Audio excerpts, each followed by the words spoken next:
Welcome to episode 93 of the Daniel Yoris podcast with today's guest, Clayton Kim. Let's go. Welcome back to the podcast, everybody. Joined here today by Clayton Kim. Clayton, thanks for being here, man. I appreciate your time. Yeah, very glad to be here. How do you introduce yourself? I've met you as someone who does many things, a polymath, if you will, as a circus performer, a rugby player, a data scientist, an AI engineer. How do you introduce yourself? How do you describe what it is that you do? Well, at the end of the day, at my very core, I'm a problem solver. And so whether those problems are across human health and performance, AI and data engineering, or like in sport, at the end of the day, we are doing the exact same things, just across different modalities, slightly different disciplines. But I just like to solve problems, solve puzzles, and, found myself doing it across a few different spaces. That makes a lot of sense when you say it like that, is the broader term of problem solving. One definition of, I'm sure if you're not familiar with combat sports, Joe Rogan has always described combat sports as high-level problem solving with dire physical consequences. And I've always thought that that's such an incredible definition, probably not all that different from like circus performing. If you mess up, there can be some pretty big accidents and some definitely dire physical consequences, right? Yeah, it's true. I was training last night, probably the least effective way to train, which is I saw a friend of mine do this move on Instagram, and I was like, oh, I wonder if I can do that. And then I just basically tunnel visioned my way into it for about an hour and a half, and I have a bunch of bruises and burns to show for it, and had to tape my fingernails back together to continue training. But at the end of it, got to it, figured out what were the key things necessary to make that move possible, and figured it out. So yeah, some occasional dire consequences, but nothing too bad. The ability to do that comes with years and years of training, right? It's not like someone like me who's never done circus training or acrobatics or gymnastics of any kind, see that video that you posted on Instagram and be like, oh, I'm going to go try that. If I tried that, it would be disastrous, right? But like if I see someone doing a lift with a barbell lift in the gym, I understand how to move my body and how to work with the barbell, that I can just go try and figure that out by just quote unquote playing around, similar to the way that you, after years and years of training, can just see something and try and figure out how to do it. Yeah, and some of that is understanding what are the limits of your physical capacity. I understand that I am strong enough. So the move starts off with doing a handstand push-up while on the straps. So you're on this freestanding thing. It's basically doing a handstand push-up on the rings. And for a lot of people, if you can't do a handstand push-up or handstand push-up on rings, that's just straight up not going to happen. But there are other aspects of that where maybe there's a key difference in a move. For a barbell lift, that might be where the bar is when I start my final extension on a snatch, or how to balance a bar where my hand width is. And either way, even if you can't get to that exact move that day, the way that you get there across training sessions, what are the things that you need to work on? It's effectively the same. You go from point A to point B, and you can figure out what is the most efficient path to get there. How did you come up with all of this, and your upbringing? How did you start to merge the data and all the physical training? What was your upbringing through sport and through education? I think a lot of it was just I built a lot of stuff as a kid. The tools you kind of have available to you as a kid are fairly basic. Start off with Legos, then maybe tear apart some electronics, put them back together. All the way to now, I'm doing the same thing where I'm building a spectrometer for measuring light blockage from light blocking glasses. And every manufacturer has slightly different specs on what their lenses do. And instead of sending this to a lab and getting it all done, having across all these manufacturers, we get super expensive, cool. I just built a spectrometer, figured out what are the core components of that? How do you make it work? Building some of the software. The hardware might be a little janky because I figured out the easiest way to make this thing is to take they make this foam for carvers, this carving foam, and you could just poke out the shapes you need, and cool, I'm just gonna stuff all these electronics into that. Is that what all the stuff behind you is? And if anyone's watching the video, there's a lot of things that look like I don't understand what they are behind Clayton. Is that what all that is in those notes? Yeah, some of it. For the spectrometer, no, that's on the other side of the board. But the way data kind of came into this was I wanted a way of extending the capacity of human performance. And that could be done across multiple ways. That could be either done like physically, like you've seen like marathon times go down over the course of years, and that comes as a function of, better training, better nutrition, better technology in the shoes, but then also like better genetic selection. And when you look across like all these sports, you see like records being shattered all the time. Like a lot of it is based around technology, and maybe not like technology that is on the body, but technology kind of through the chain of like athlete selection training and like kind of the available modalities. So like the AI stuff falls very neatly into that of how do I extend the capabilities of humans, not just within the realm of physical activity, but like in our capacity for creativity, in our capacity for abstract thinking, in our capacity for just dealing with tasks that we don't want to do, so that we could focus our attention to things that are of high value. Right. As a human species, as we become more educated or more knowledgeable about all of the things, just like a 5 foot tall person is highly, highly unlikely to make the NBA. Someone who is not genetically predisposed to creativity is not likely to become a world-renowned artist. And all of the disciplines will become more and more specialized in understanding how to select for those things. It seems like incredibly difficult for me in identifying, what the things are that make someone more creative or make someone taller, which may have a more clear genetic component. But, this is why much smarter people than myself, like you, are working on these things. Yeah, but also there's no like real limitation. So like, to me, almost everybody is capable of like a 2x body weight deadlift with like, if you train them somewhat optimally, like anyone with hard work could kind of get there. Yeah. And I think like Tim Ferriss talks about this a lot of like the effort it takes to get to a world-class level in some discipline isn't that high. You just have to be more willing to like suck at it for longer than like most of humanity, which isn't that high. Like most people give up on things pretty easily, and to get to the top 1% of like any specific discipline, like is not out of the realm of possibility for a lot of people. And for like any individual across all the disciplines that they might be interested in, like they could probably get to world class in something. That does make sense. We've all got unique things that we would be better at or more likely to. Maybe it's more that not that we're better at it, but we're more likely to be willing to suck at it for longer. And so I might not be willing to go through the suck of becoming a data scientist, but I may be more willing to go through the suck of becoming exceptional at something else. Is there what would possibly lead to that though? Because that seems like it's just willingness to push through, and that is the similarity, but the thing that you're applying it to is different. What do you think is underneath that? I mean, part of it is grit. So like you said, the willingness to suck is like definitely a big piece of it, but the way you get there has a lot to do with it. Like the way you can optimize training.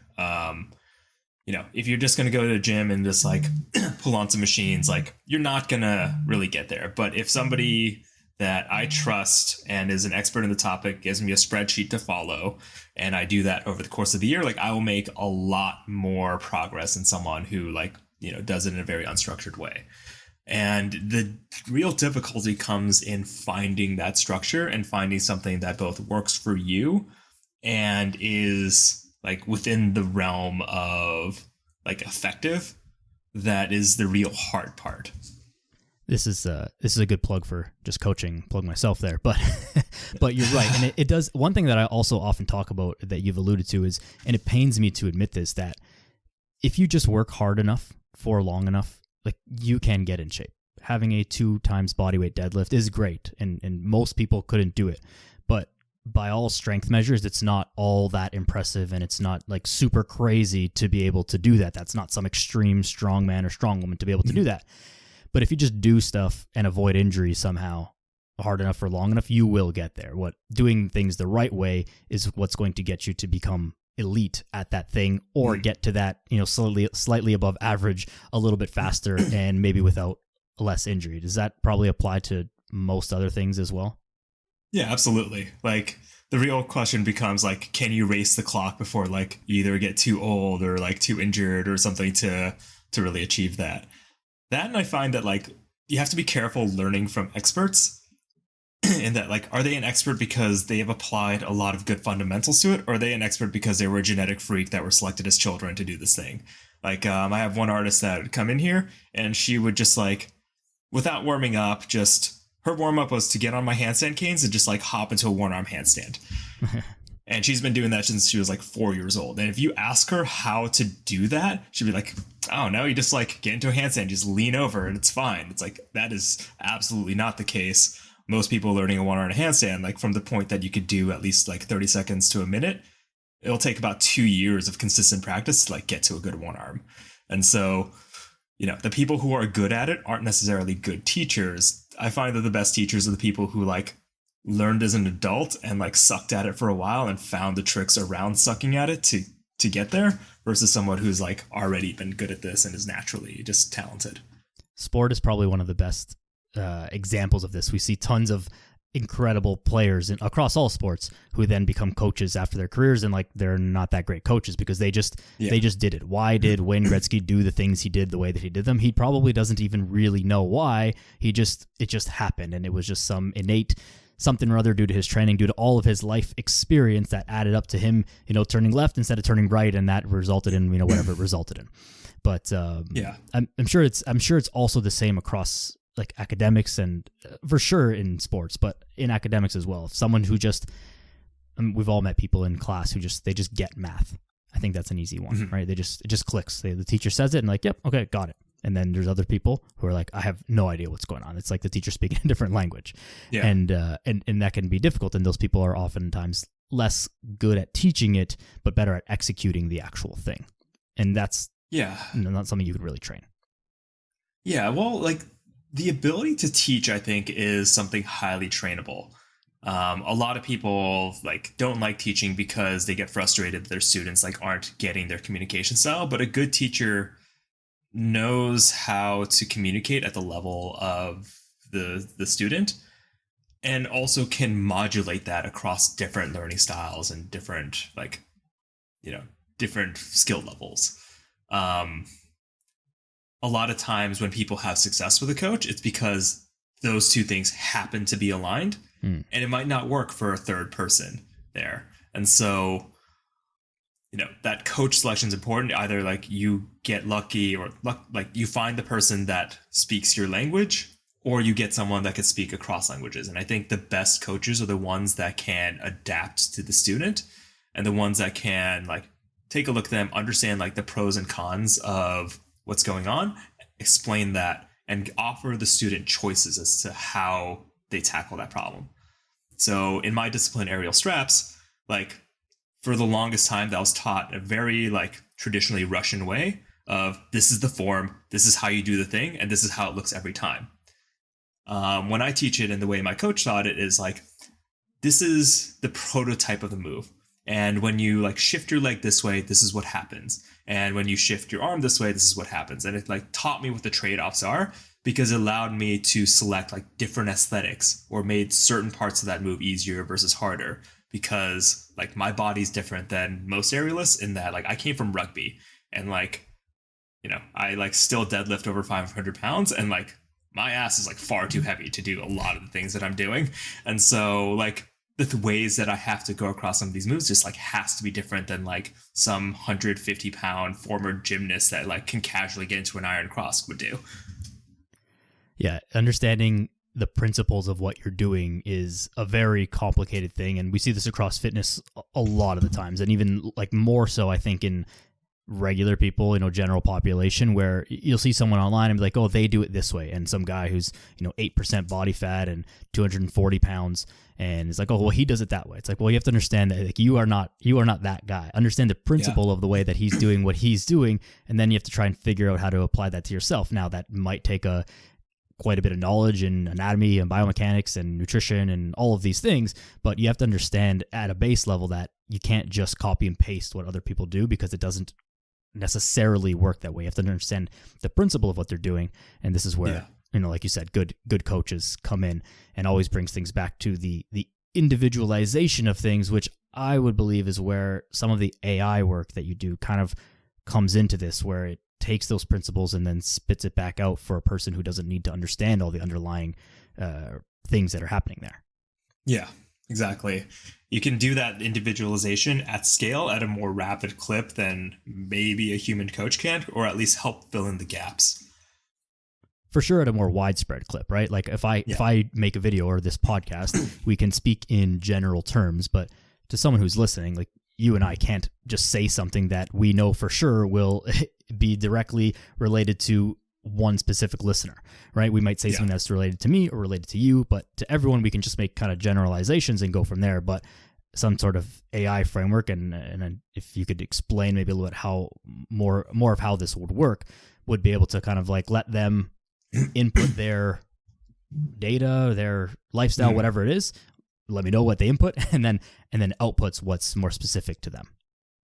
Yeah, and that's sort of the approach that we take at Fount, where you see a lot of these companies kind of come out there and say like one blood test and can tell you exactly what you need to like look, feel, and perform. Like, you know, your genome tells you exactly what diet you need to eat. Your like muscle genetics tell you exactly the type of training you need to do, and that's just like straight up not true. There are dozens, if not thousands, of other factors involved, including your lifestyle and like just down to like the things you like and what motivate you. So the thing that we specialize in is not necessarily having the exact like, you know, blood test to supplement protocol or like, you know, genome test to workout protocol. It's that experimentation, that trial and error. All improvement requires some aspect of trial and error. Like when I started lifting, I started with starting strength, and then I went to Wendler, and then like, you know, I even tried like a small love cycle. Actually, I did 3 small love cycles, and I will never do one again. But like those things happened to work for me along the way. Like a lot of things didn't work, or certain things like stopped working. Like 5x5 eventually stopped working for me after my squat got heavy enough. Small love, like I like physically couldn't bring myself to do any more of that after like that second cycle. So, you know, that the hard part is first figuring out like what you should do, right? Like it could either be like my buddy telling me to like try the cycle. It can be like me seeing in a book. It could be like me hearing about it in a podcast or having a coach tell me what I need to be doing. From there, like, how do I like actually do this? Like, just because I'm given a workout program doesn't mean like I have everything I need to go. Like, what am I supposed to eat beforehand? I like to train at 6 a.m. So like, how do I like warm up and prepare my body so that I don't like blow out my back trying to deadlift too heavy at 6 a.m? How do I evaluate whether or not it's working? Like, am I seeing progress fast enough? Me seeing progress, like jumping from a like 500 to a 510 deadlift, is like much more significant than me jumping from like 145 to like 185, because like, you know, those newbie gains are a lot easier. So that evaluation is hard. And then from there, like, okay, I've done a cycle, I've evaluated, like, where do I go from there? Do I double down on it? Do I switch to something else? Do I like do a deload week and just do the exact same thing? And so like all that requires some amount of trial and error. And that's the part that we really emphasize and have expertise in, is shortening that path of trial and error. Just given the information that we have about you, what are the things that are most likely to work?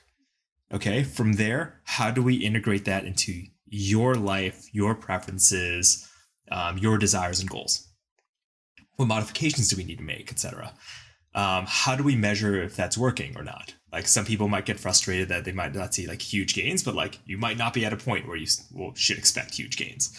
And then what do you do from there? And so that is what the Fount methodology is, and that is what we build our AIs around, not just point solutions A to B, but optimizing your way to A to B. I feel like it would be quite easy and almost fake and a disservice to be able to just say like, one test, one questionnaire, one blood test, one whatever, and then here's your answer. Because across a big enough sample size, you will have a number of people that is successful for, and a number of people who it's not successful for. And, you know, you only post the positive testimonials and don't talk about the negative ones. Like, we see this a lot in fitness, of course. There's a lot of big name fitness influencers out there whose programming and methodology is not even necessarily that it's bad. It's just average. It's wildly average. And if they get enough people to get excited about it and stick to the program and like do my thing and live like me, then people will do it. And some number of people who will be drawn to that anyways will be very successful with that. And it looks like, wow, this guy or this girl is, the cream of the crop. They know everything about fitness. It's like, well, across 100,000 people, if you can get that many people to sign up and pay attention, yeah, you're going to have some amazing transformations just due to chance. But how do we make it, closer to 100% of the people that are actually having success? And this is where like the individual approach is unmatched. It's just not as scalable to, every single person have one coach who's like very dialed into what they're doing and very knowledgeable and has the time. Like every single person in the planet would need a coach for your fitness, for your nutrition, for your workplace performance, for your, the skills of your actual job, whatever that job is, and how to be a parent. And it would be endless. We'd all just be coaching everyone on coaching everything. And that's, not possible, I don't think. But this is how we, start to cut through the noise. So then building off this, how do you go about assessing someone for the first time? Someone approaches you or Fount and says, "Hey, I'm in." What do you gather from that person up front? So the first thing is ascertaining like how did they get here. Part of that is giving them some wearables so that we understand like what is their sleep architecture looking like right now, how much activity are they doing, taking a very comprehensive blood panel. We do take like a lot of blood. It's not like a crazy amount, but we take a lot of blood, and we like, our blood tests the end all be all of answers? No, but like we want to know where you are at right now. As much information as possible. Yeah.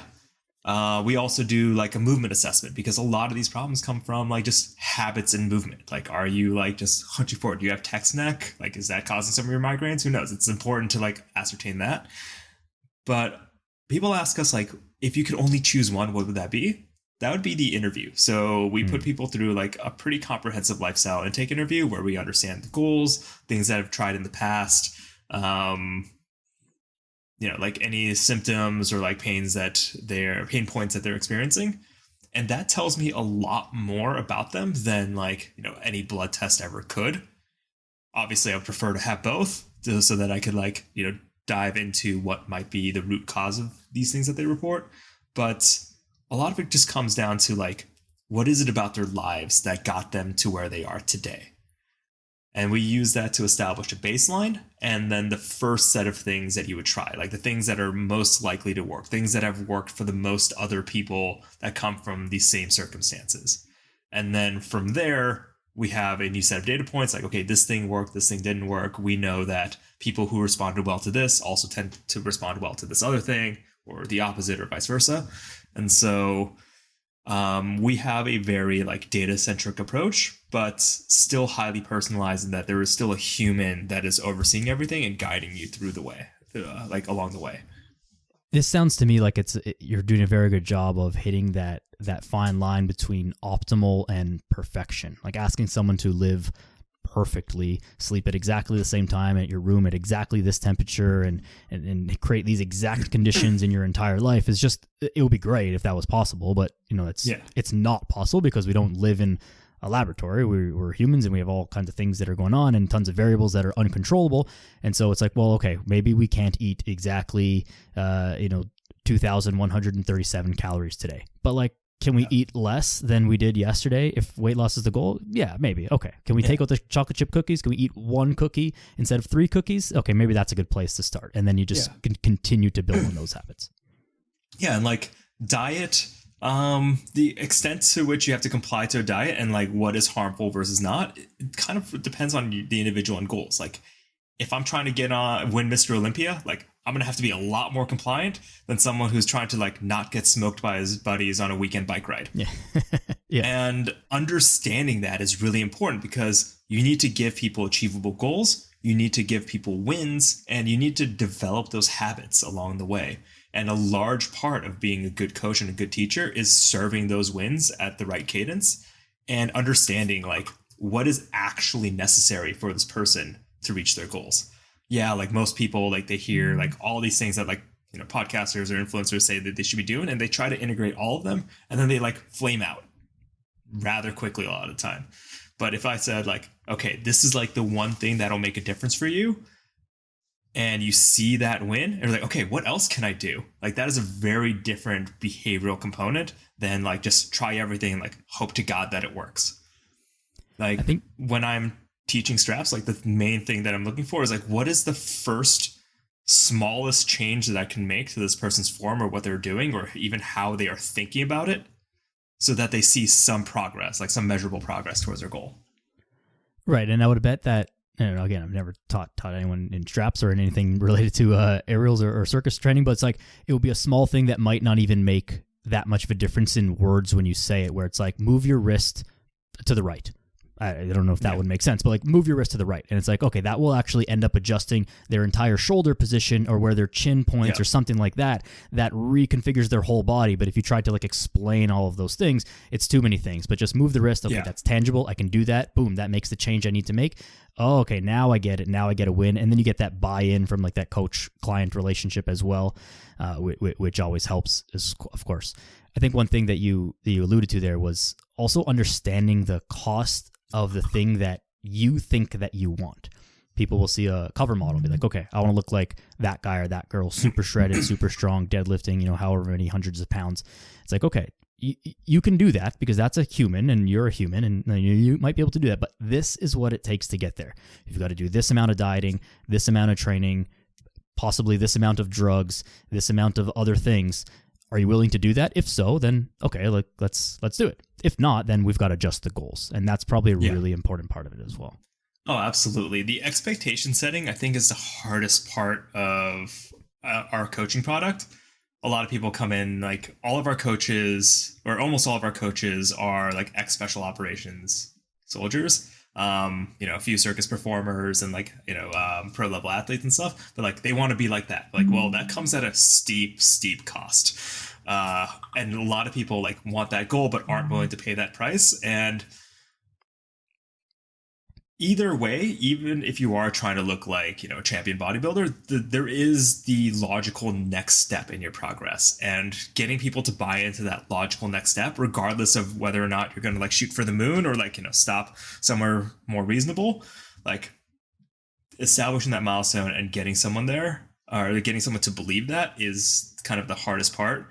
And at the end of the day, like a lot of this stuff is like kind of boring. So our most difficult thing is like, how do you establish habits around things that like might actually be boring but super effective, right? Like no one wants to hear that eating right and sleeping 8.5 hours a night is going to get you most of the way towards their goal. Like I want a pill. Like I want something that no one else is doing because I want to feel smarter than them. Like that's what we see a lot of the time, and like that just isn't a healthy way of looking at it. And how do you sell something that is like relatively boring? Yeah. The person who figures out how to sell, eat healthy, walk every day, and sleep 8 hours a night and do all the basic boring stuff is going to be if they figure out how to sell that like en masse in an easy way that everyone buys into, like at the snap of fingers, that they will be the richest person the world has ever seen for sure. Because absolutely, it'll be the biggest help, but it's so boring, and that's what makes all this stuff very difficult. I have a very, very memorable quote from a professor from my undergrad education, and he said that if we had a pill that could reduce blood pressure, help with weight control, and blah blah, all these like positive things, then that would be great. But we don't. So until then, we'll just have to keep walking. I was like, wow, yeah, that's that's about right. But we don't have that pill, so we've just got to do these boring things. So trying to figure out a way to package them and to make them doable. A big concern from people is I don't have time. I don't have time to sleep 8 hours a night. I don't have time to walk every day or go to the gym every day or stretch or whatever the thing is. And usually they have time for other things, and it's about reprioritizing or finding the thing that they're most likely to do. So if going for a walk every day seems like I don't have time for that, but I can increase my sleep time, then okay, maybe we can start there. And that's something that you would only be able to find out through an interview. I don't know that like a blood panel or something like that would be able to tell you that. Am I correct in saying that? Yeah, absolutely. Like, so for example, like I found that the optimal way for me to, or like the maximalist way for me to get the best sleep is I put on my light blocking glasses 2 hours before bed. I do a breathwork session in my sauna, and like, I like journal, I like do all these like incredibly healthy things before I go to bed. Sometimes I have to work late. Actually, I'm going to start. A lot of times I have to work late. And I also find that using my, like taking a hot shower, taking a few supplements, and using my, mattress chiller, like set pretty high, gives me maybe not as great sleep, but like as best as I can given my circumstances. And the only way to like really find that is like trying out different things and finding what actually fits into my life. Yeah, and that's also like a lot of things that you do, right? So people might, like you said, a few different tools and products there that people might be like, okay, that's, first of all, that's already a lot of things, and maybe they're skeptical about these tools and the whole like biohacking thing, because it's like anything, full of a bunch of nonsense. But what are maybe this is a good place to go then. What are some of the things that you've seen that are like kind of popular that are a little bit nonsense versus some of the things that are actually useful, like the blocking, the light blocking glasses, the chili pad sleep thing? What are some of those?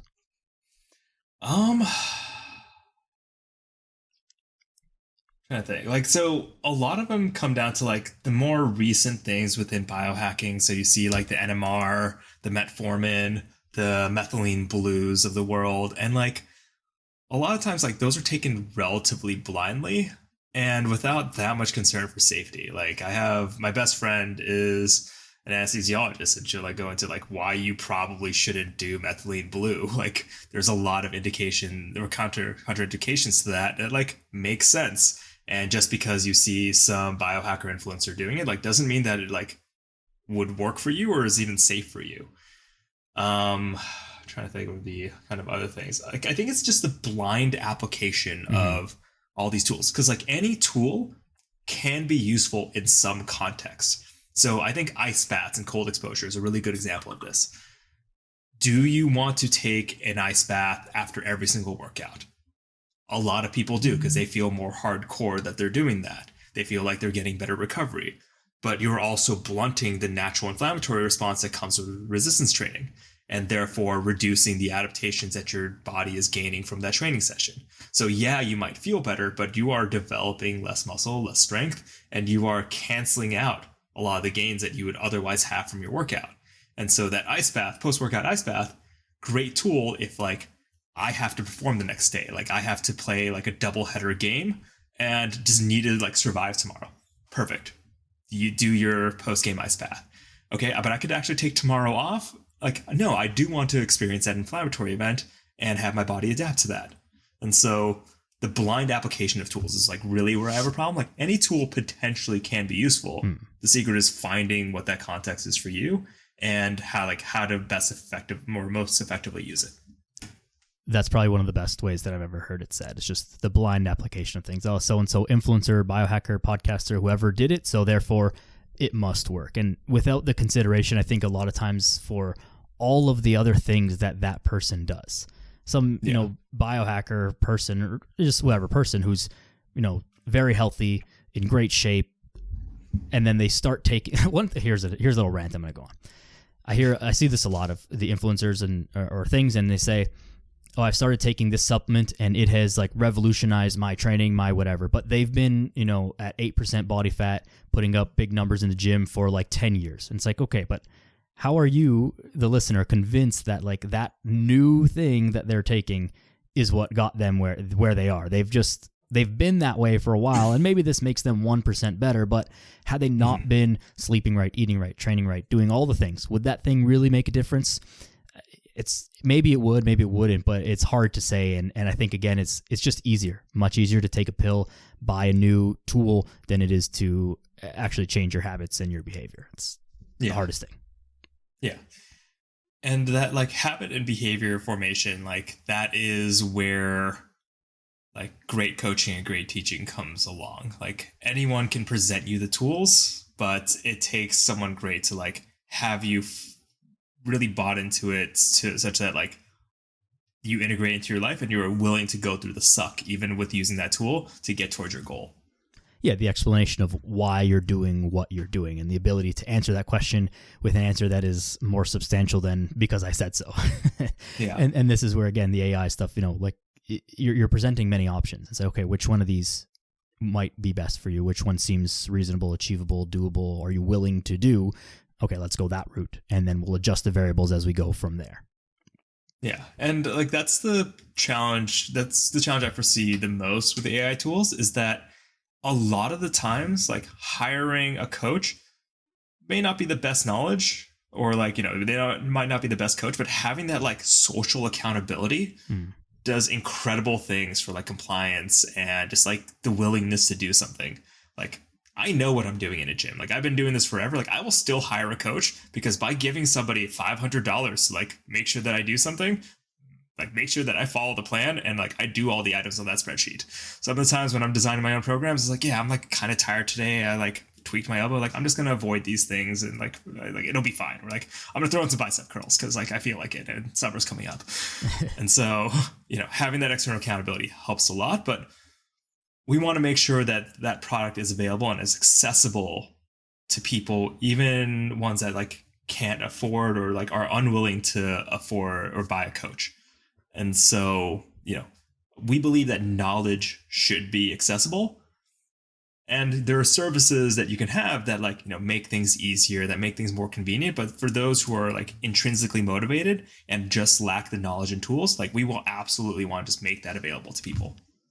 Yeah, and I guess it is in a way, just because everything's available on Google. The problem is there's almost too much available on the internet, and so it's cutting through that noise that I think is really the value of a coach, whether it be an actual intelligent person or some AI system of some sort that is cutting through the noise and trying to help you understand what is going to work for you. Because, like you said, even with yourself, half the battle is just doing the stuff. Like, you can have the program, if you don't actually go do it, it doesn't help you. Which we've said that so many times, but like, it's very, very true. And again, people can do all the wrong things. If you just do it hard enough for long enough, you'll get some decent results in maybe a longer outlook. But cutting through that noise is really the biggest value. And this is also why I think that coaching of all aspects, but especially with fitness and health, is probably one of the things that will be much later taken over by technology versus something like accounting, which is just a numbers game. And if a computer can do it faster than a human, which they can, and with greater accuracy, then eventually that will just be taken out, and it will just be more of the consultants who are giving advice rather than doing number crunching, where an AI system can also just spit out a program, exercises, sets, reps, all the variables. That's not that hard. That's not the biggest skill of coaching. The skill of coaching is getting that buy-in and answering the offhanded variable questions, right?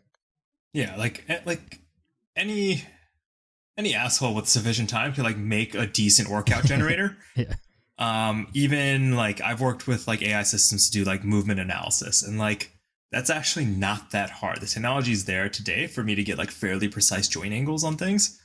But like the thing that like the machine can't teach is necessarily like how to teach the mind-body connection, or like understand like intentionality within a lift. Like the intention to move a weight fast like elicits a different motor unit response than like just trying to like lift the bar up. And that is something that's very difficult to get across to a trainee, but like the human coach can better communicate that than necessarily just like, like you move the bar up, or even you move the bar up at 0.6 meters per second. Like, you have to understand like why and the basic principles. Right. So then I guess probably the most optimal solution as we go into the future with this is that the AI system does a lot of the groundwork. Maybe it writes the program, and then a human comes in and tweaks that program ever so slightly for the individual, and then answers all of the what if or but blank questions. Is that correct? Yeah. And I think like that's the kind of healthiest way of looking at any sort of like AI technology, is that it's not there like to replace a human completely day one. It's like doesn't make a lot of sense. There's a lot of domain knowledge. There's a lot of like interhuman communication that like needs to happen for something to succeed.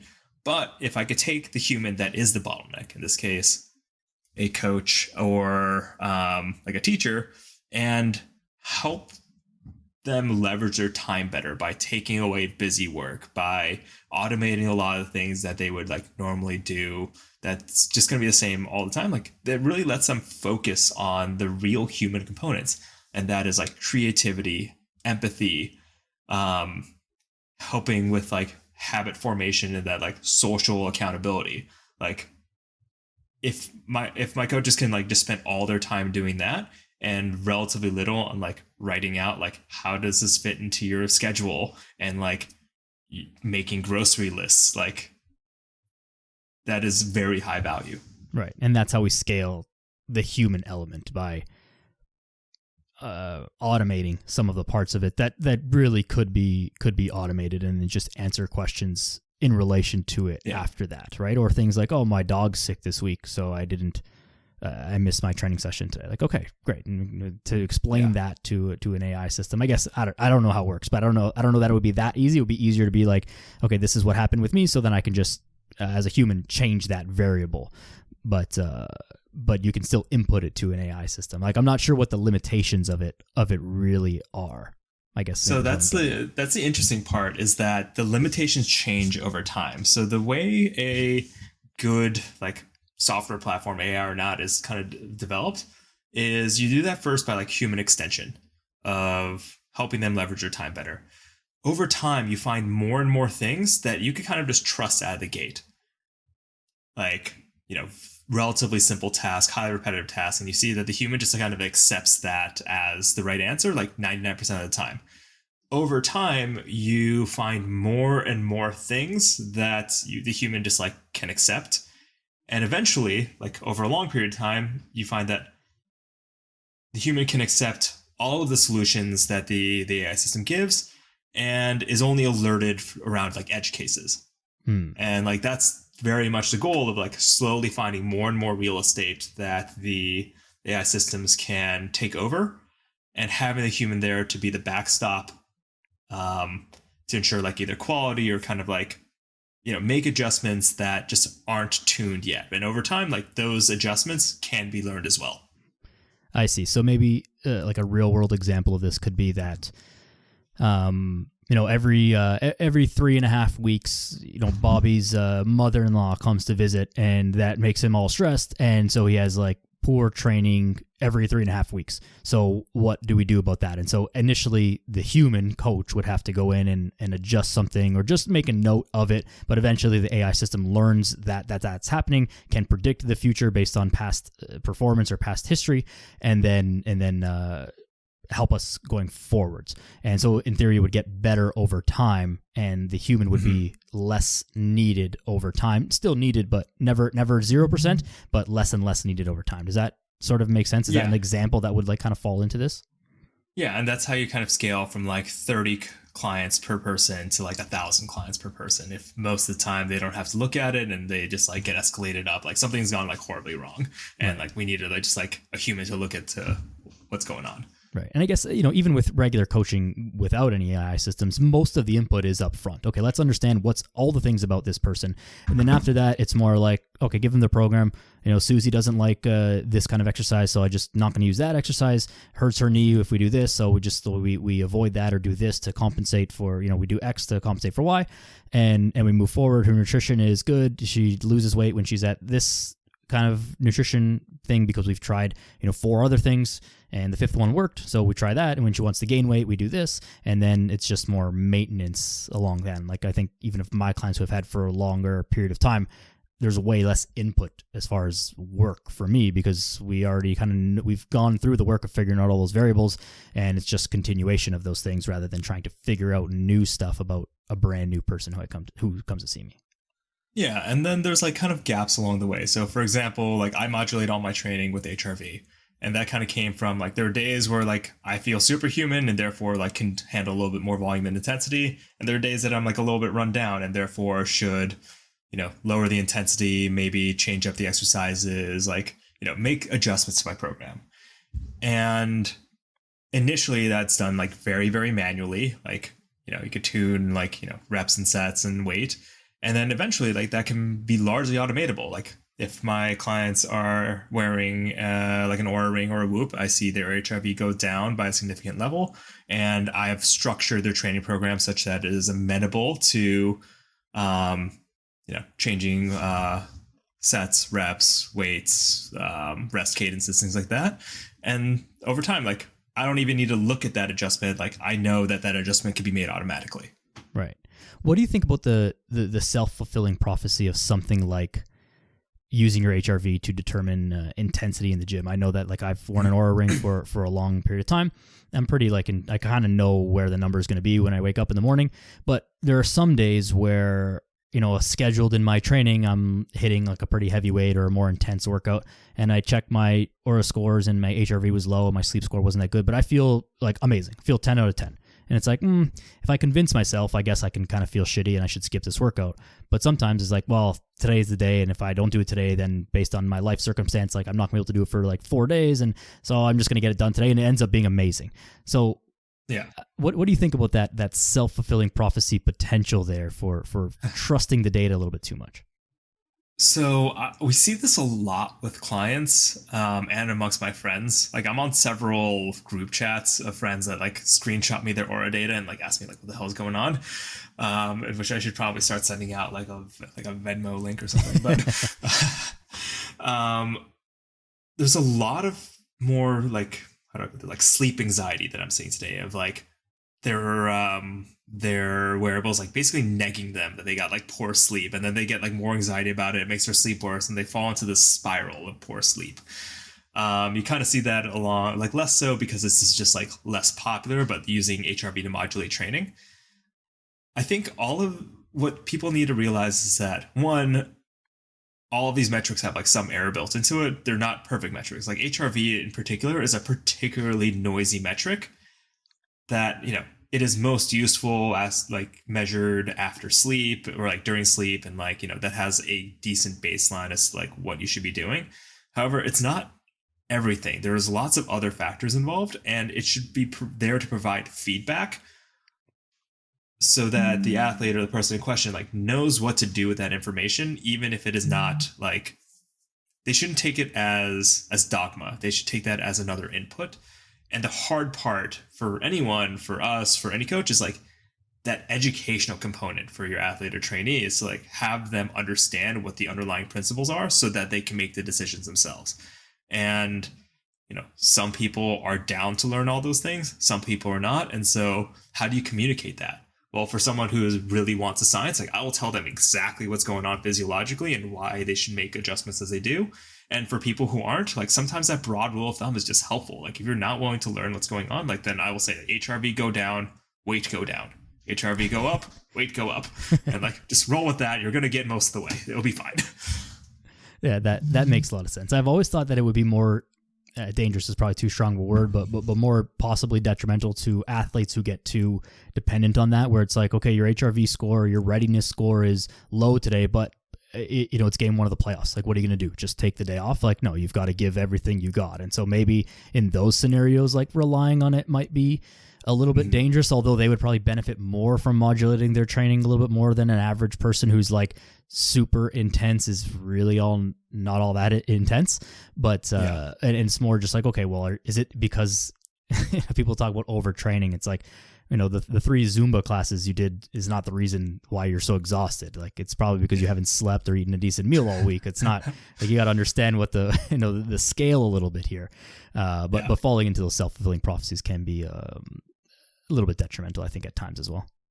Yeah. And, you know, the more you go into this world of like having all these metrics available, like some people tend to like obsess over them, and you know, that might be helpful in some cases, but a lot of times, like, they're kind of missing the point in that all of these bits are kind of feedback to how you should understand how your body feels. Because if you look at the highest level performers, they're not relying a ton on like data. Like, yeah, they are, but a lot of them rely on that feel and their instincts of what their body can and can't do that day is incredibly telling of like what's actually going on physiologically. Because at the highest levels, that slight bit of performance change matters. Like you talk to like elite level fighter pilots, they can tell you if something is like making their blood a little thinner because they can't take as many G forces. And like those little differences, like elite level lifters, things that impact their lifts, like maybe 5-10 pounds, like are pretty significant.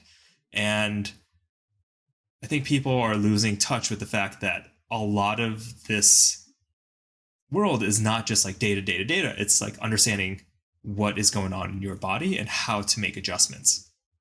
That's what separates us humans from machines. I think another huge aspect is just the psychological aspect of this. You can convince yourself that you're feeling good. Maybe if you're feeling like really horrible, then that might be a little bit harder. But if you're feeling like 90% instead of 100, you can probably just convince yourself that you're feeling amazing, that you're doing great, that I'll make a cheeky segue here, that you're not going to get jet lag on your long flight.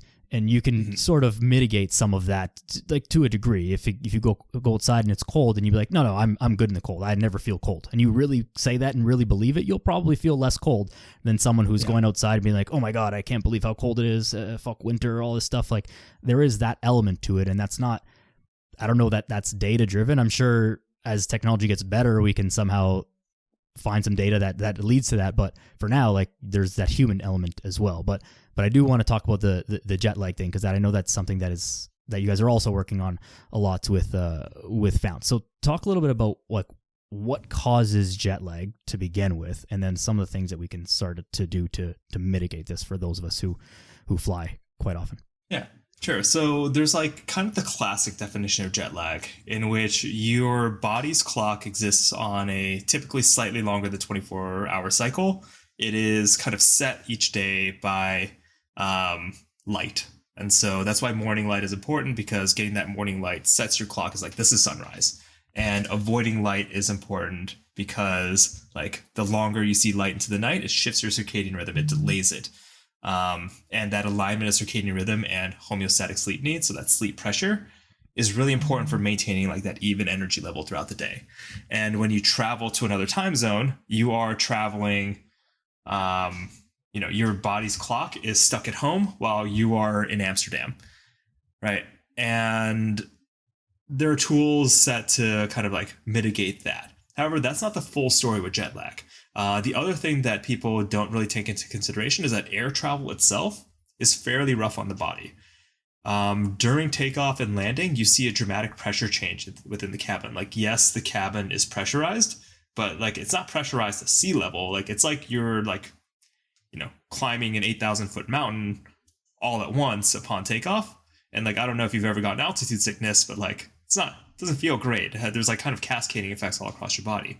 Also, actually came across a paper about this last night, is the CO2 levels within the cabin. Ventilation's different when people are boarding and when the plane's taking off with the pressurization system. So you actually see the spike in CO2 levels along with the pressure change. And so this has like large standing like physiological effects. One of the things that we see is this inflammatory effect. And because of this persistent inflammatory effect, along with the sleep deprivation that comes from air travel, you're unable to attack the circadian system.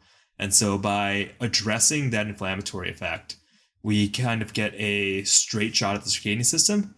And with the tools of algorithmically timed like light and darkness, along with a few other supplements to help with that circadian shift, we're able to do a much larger circadian shift than you would otherwise, as well as deal with just the like effects of air travel. I don't know if you ever like feel groggy or have constipation or joint pain, and like irrespective of traveling east and west, like sometimes I just fly like far like north south and like still feel terrible, and that's what causes that. So FlyKitt addresses kind of all of these like deleterious effects of air travel, along with helping with that circadian shift so that you can sleep and be ready to perform at your destination.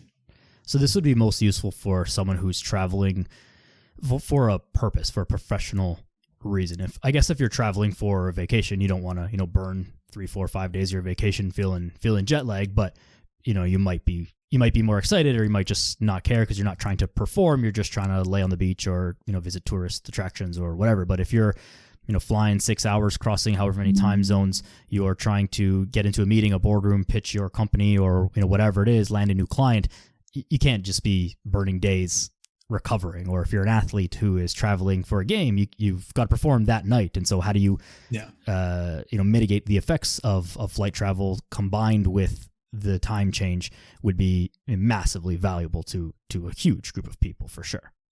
Yeah, and that's why we offer kind of two separate products. One would be the FlyKitt Athlete Pack, and so those have tools specifically designed for you to like hit the field right as you land and like be ready to perform, or even like, with our military clients, go on mission where there is real life and death on the line. Mm-hmm. And then like even for vacation and leisure travelers, like I would pay good money, and I assume other people would pay good money, that's why we developed this product, to like just have more time on their vacation. Like I don't want to like land in Switzerland and just like have to nap for 6 hours when I get there because I'm tired. Like I want to be able to enjoy my day. And so, like that is of high value to anyone going on vacation, because like you're only there for so long and you want to maximize your enjoyment there. So like, why not? What are some of the things that you can tell us? And obviously, you don't have to reveal all the secrets in the formula, but there's got to be some sort of active component to this as well, where it's not just, okay, take this pill, put this light on at this time and that. There's got to be some, I would imagine, there's got to be some, okay, you must actually do this. There's not just a magic pill. And if I'm wrong, please correct me. But what are some of the things that someone might be able to do just to start to mitigate this on their own without any tools? So part of it is dealing with the inflammatory effects of air travel. So things that you can avoid, like for example, alcohol, has lots of effects, but part of that is exacerbating the inflammatory effect upon takeoff. The way you eat. So we generally recommend a higher protein, lower carbohydrate diet. One, to kind of mitigate the impact on sleep and make it easier to fall asleep and stay asleep. But two, reduce the general inflammation that might come with, eating garbage while you travel. The other things would be like being very mindful of light. Like light is a very powerful signal for the human brain. Like if you are being exposed to a lot of light, like that has an energetic effect. You'll see like, all across the world, especially the northern hemisphere right now, as it gets darker, you see seasonal affective disorder. So people getting that seasonal depression because they are being exposed to less light. And then let's see, trying to think of the other things around travel. The other thing is like, really basic things like staying hydrated. Like turns out like that's actually super helpful. Beyond that, like the active ingredients within FlyKitt aren't anything crazy. There aren't like any like super proprietary like pharmaceutical ingredients in there. Yes, we have patents on some of them, but they aren't like, some drug that was developed in a secret lab anywhere. Like each of these are tools that address a specific physiological phenomena, and it is the timing combination of which that really make this work. Like we're not trying to sell like a magic pill that like no one else can get anywhere, but our secret is the methodology and the science that addresses these things, and that a lot of times it's boring things placed in optimal ways that is a difference between like performing and not. Very well said, because I would be surprised and quite frank, a little bit skeptical if you were saying that, okay, we've got some like magic thing that no one else has discovered, and if you just take this, then you're going to be good on your plane no matter how far the flight is, no matter how. It's like, well, okay, that's seems a little bit much, right? I think the way I think of it is like, okay, if it's so good, why didn't someone else do this before? And that argument has many flaws with a lot of things, but I think for some things where people are claiming to have this new secret method or item to do, it's like, well, okay, are you saying that you are the smartest person in the world at that thing? It's like, probably not. And so it's just about the education. Like you said, a lot of times low-hanging fruit for most people who are like drinking before they get on the plane, which, do whatever you want. I don't understand the appeal of being drunk or tipsy on a plane, but people are free to do as they choose. If you just be hydrated, you'll probably be way better than if you weren't. And so that won't get you all the way there, but you're going to be like a much, much better off than if you were just drinking alcohol on the plane. And then if you couple that with properly timed light exposure, properly timed supplements, then you're going to be way, way better off than even just drinking water, right? So sometimes the simplest things that we already know are often the best, but they need to be packaged and given to us in a way that is understandable and useful. Yeah, and like the tools themselves aren't anything crazy. Our CEO Andrew used to like actually make these programs by hand, but it would take like 30 to 45 minutes per like trip to like actually like hand jam these out there. And so like that's why we have an algorithm. That's why and the algorithm itself is able to take in more things about your life. For example, like how much sleep do you need? How much caffeine do you usually take in? how much sleep debt do you like currently have, and take all these factors in to make a better program. But at the end of the day, the actual science of it and the principles of what's going on are incredibly simple. And we just make sure to package that in a way that is highly effective and very individualized. But at the end of the day, like you can make one of these yourself if you know all the science. We're just trying to like shortcut that for people. Right. But this is kind of the same with anything. Like you could figure out, with the availability of information online now, you can figure out how to do anything by yourself. I could Google how to build an entire car. I can imagine, but like, am I willing to do that? Do I want to spend the time to do that? Like, no, I'm just going, if I need a car, I'm going to buy one. I'm not going to YouTube how to build one from scratch. So same thing here. What another thing that it takes into consideration, and I'm not sure how much of an impact this would have, is the locations that you're flying to and from, and the three things: locations you're flying to and from, layovers, if any, and the length of the flight. Do those things all play a significant role in the protocol that you would use? Oh, absolutely. Like, if I'm taking the red eye from LAX to Heathrow, like that's a very different protocol than if I'm taking the daytime flight, which like is actually awful it's actually a really hard program, but like you can make it work. And like me going into each of those trips sleep deprived is going to dramatically impact the program as well. And so it takes into account like all the layovers, all the things that you have to do. Even if like, for example, I normally sleep from, let's say like, 11 p.m. to 7 a.m. every day, but I need to get on a 6 a.m. flight. So my sleep is truncated. Like, okay, cool. Like, how do I deal with that along the way? Yeah, that's super comprehensive then, because those are the variables that really throw you off and would change. It would be one thing to just say, okay, here is your basic, anti-jet lag program. Use it for everyone, no matter what your flight is. That would be like pretty easy. But how do you personalize it to what's going on in your life, what you need to do when you land, what the purpose of your trip is, where you're flying from, where you're flying to, if you have any layovers, food that's available to you, et cetera, et cetera. So that's where the real value comes in, is the personalization of it, once again. Yeah, and then like, what do I do if my flight's delayed?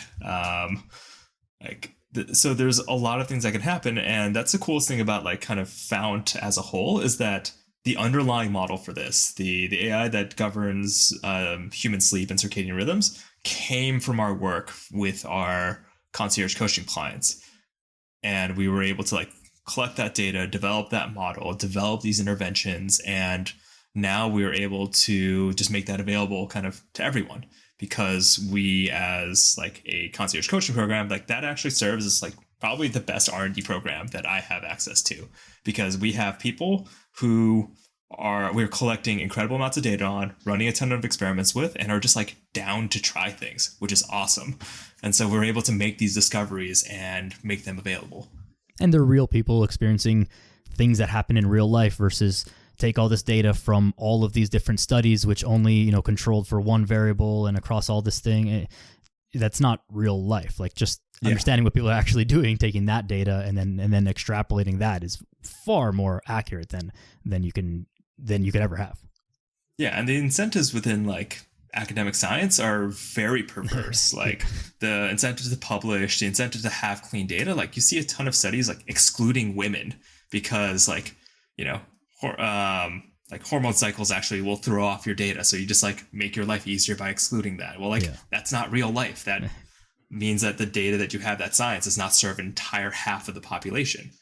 And that's why it's important for us to work across all these factors and collect that data to understand that context, because otherwise, like, pure science has all these missing components. And also, they don't publish negative findings. Like, we have tons of failed experiments, and that's like actually very important to us, because a failed experiment or a negative effect like actually tells me a lot more about your physiology than something that like, might help you. Yeah, you can understand why something didn't work, right? Even something I do a lot with my clients is like, okay, we try this protocol. If whether it be diet, nutrition, or diet or exercise or whatever, and it's like, well, if the results don't make sense, then one of two things happened.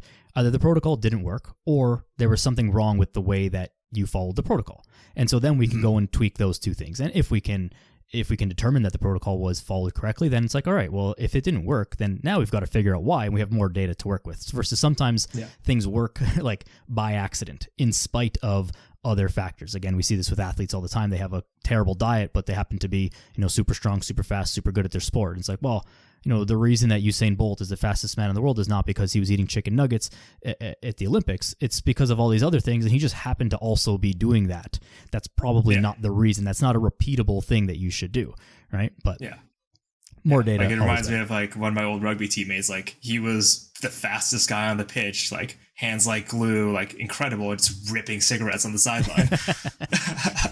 Yeah, there was a story, I think last week, there was a man who was the Chinese guy that ran the marathon. Yeah, running marathon, just like chain smoking cigarettes. And it's like, okay, he wasn't breaking world records and whatever, but there's still something there. That's not something that someone should strive to do, but it's still working in spite of what he's doing, not because of what he's doing. So always. And a lot of things that like elite athletes are doing are like kind of in spite of themselves. Yeah. And like, or it just happens to work with like, the fact that genetic selection is a thing, which is really funny because like Korean parents like don't understand this concept. So like you'll see a lot of Korean parents like driving their kids towards swimming and basketball because like swimming and basketball has a lot of tall people. Swimming and basketball must make you taller. It's like inverse. Yeah. And it's like, oh yeah, like no, those are selected as children because they happen to be good at those. Yeah. There's a huge thing even with like with athletes that they're born earlier in the year. So if the sport, follows the regular calendar, more athletes are born January to March because those kids happen to be, because they're, 9 months older than their same year counterparts. They're a little bit bigger when they're kids. So they're selected to be in the elite program on the rep teams, competitive teams, and then they just get put through the system. It's not that they were some phenom at the age of 7. They were just taller than a 7-year-old who was born in December. And so, like those 10 months at 7 years old, like, that's like 13% of their life. Exactly. So that's some impressive. That's some impressive math right there. But it's those little factors that really start to determine things, and then we find ways to optimize things after that. But if you don't get the right start, the right push, then it's very hard to become elite at things after that. Yeah. And at the end of the day, it comes down to like understanding those factors that went into it. And I think that's what's driven my path across like sports and performance and technology, is like the need to understand the why so that I can apply better principles. Yeah. And then extrapolate that across everything, which is the best way to do it, I think. Yeah. Clayton, this has been a good time. I appreciate you sharing your time with us. Is there anything that you want to leave the people with here in closing before just kind of rattling off your contact info for Fount and yourself? Yeah, so you can find Fount at fount.bio. You'll also find FlyKitt at fount.bio/FlyKitt or FlyKitt.com. We highly recommend trying that out for your upcoming trips, but also we have a money back guarantee. So like anything, it's worth experimenting with, and we can make sure that experimentation has a relatively low personal cost. We just want to make sure that people find the tools that work for them. And so if you're also interested in the coaching program, that's what we'll do for you. We don't try to pretend that we have all the answers, but we are the best at helping you find those answers for yourself. Very well said. I will put all of that in the show notes, fount.bio, not .com, and fount.bio/FlyKitt for all the stuff that Clayton's been talking about. Clayton, do you share stuff on your personal social media as well that you want people to know about, or should we just leave that personal? But you can leave that one. Right. No problem. I have like a circus Instagram that very much isn't the usual Fount brand, but if you are interested in finding me, I'm the Clay Method on Instagram and Twitter. Awesome, Clayton. Thank you so much. I appreciate you very much. Thanks for sharing all of this with us. Everybody, give Clayton a follow, give Fount a follow, and try out their products, especially if you're someone who travels often, and especially for work, family time, for any reason. You'll be interested in the FlyKitt. Follow the podcast on whatever platform you follow on, YouTube, iTunes, Spotify, all that stuff. Daniel Yoris on social media as well. Be a good person, go outside, take your shoes off, and we'll see you next time.